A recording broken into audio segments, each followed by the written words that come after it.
মালিক জিজ্ঞাসা করে প্রতিদিন, বান্দা কি কারণে আমাকে ছেড়ে দিলা? হ্যাঁ, রাত 12টা বাজে তুমি ঘুমায় গেলা, মা ঘুমায় গেল, বাপ ঘুমায় গেল, বিবিও ঘুমায় গেছে, পাড়া পড়শি ঘুমায় গেছে। আল্লাহ বলেন, আমি তো ঘুমাই নাই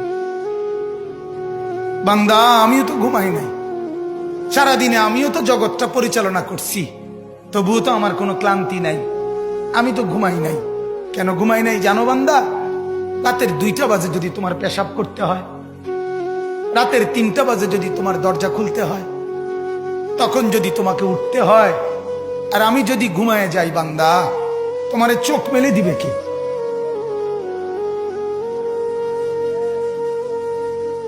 এই বাপ, চোখ মেলে দিবে কে?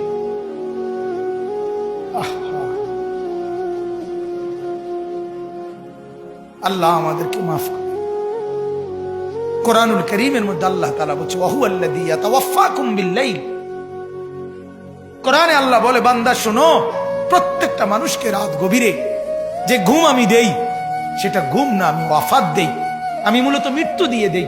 আবার আমি দয়া করে একটা নির্দিষ্ট সময় পরে চূড়ান্ত মৃত্যু দেব বলে আমি আবার সেই হায়াত সকালবেলা যখন জাগতে শুরু হয় তখন আমি ফিরাই দেয় আল্লাহ।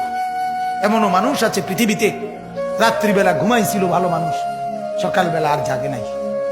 আমার একজন দূরসম্পর্কীয় চাচা আছে, প্রফেসর ছিলেন, ভালো মানুষ ছিলেন, রাত্রিবেলা জলজ্জান্ত মানুষ ঘুমাইছে, সকালবেলা আর দরজা খুলে দেখছে ওই মানুষটা জীবিত ছিল না, মারা গেছে। হতে পারে না? হতে পারে কিনা বলেন না?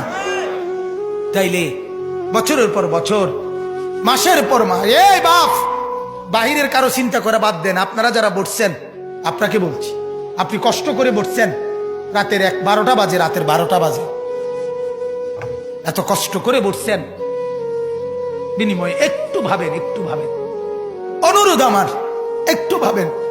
আজ মাঝে মাঝে মন চায় আল্লাহর বান্দা মুসলমানদেরকে বুকে জড়ায় ধরে কাঁদি যে বাপ, কেন এত ভুল করছেন?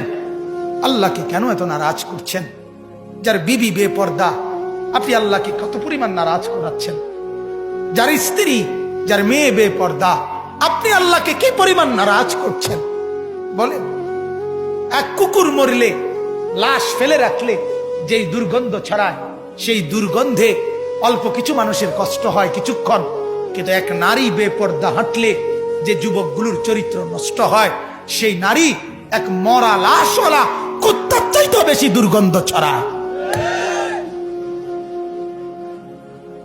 কুকুরের দুর্গন্ধ এত বেশি ছড়ায় না, বেপর্দা নারীর দুর্গন্ধ যে পরিমাণ ছড়ায়। সে তো শত শত যুবক তার চরিত্র শেষ করে দিছে। এই সিনেমার নায়িকা নর্তকীরা উলঙ্গ আর ছবি, আর বিবস্ত্র ছবি, আর নাচ গানের এই ফুর্তি দেখিয়ে এরা হাজারো যুবকের চরিত্র গঠন করে না নষ্ট করে? কথা বলেন না কেন? এজন্য আমার শায়েখ আল্লামা মুফতি মুশতাকুর নবী সাহেব বলে, হাজারো মানুষের জীবন নষ্ট করে যে, এজন্য তার জীবনে কখনো সুখ ধরা দেয় না। এজন্য এই পৃথিবীর জরিফ এটা, আপনি জরিফ চালায়া দেখেন, যত সিনেমার নায়ক নায়িকা, এদের জীবনের মতো দুঃখী জীবন, ব্যক্তি জীবনের মতো কষ্টের জীবন আর কারো নাই। আপনি খবর লাগান, আপনি খবর লাগান, এদের মতো লাঞ্ছনা। কারণ হাজারো যুবককে নষ্ট করছে এই হাসি দিয়া, অথচ এই হাসিটার মূলত আসল হাসি না। এই হাসি যদি ল্যাবে অথবা ডায়াগনস্টিক সেন্টারে পরীক্ষা করায়, প্রত্যেকটা হাসির মধ্যে ফরমালিন পাওয়া যাবে। কি পাওয়া যাবে? ফরমালিন, ফরমালিন, ফরমালিন পাওয়া যাবে। এগুলা হাসি না, এগুলা ধোকা। ঠিক কিনা বলেন না? এগুলা ধোকা। আল্লাহ আমাদেরকে বুঝার তৌফিক দান করুক।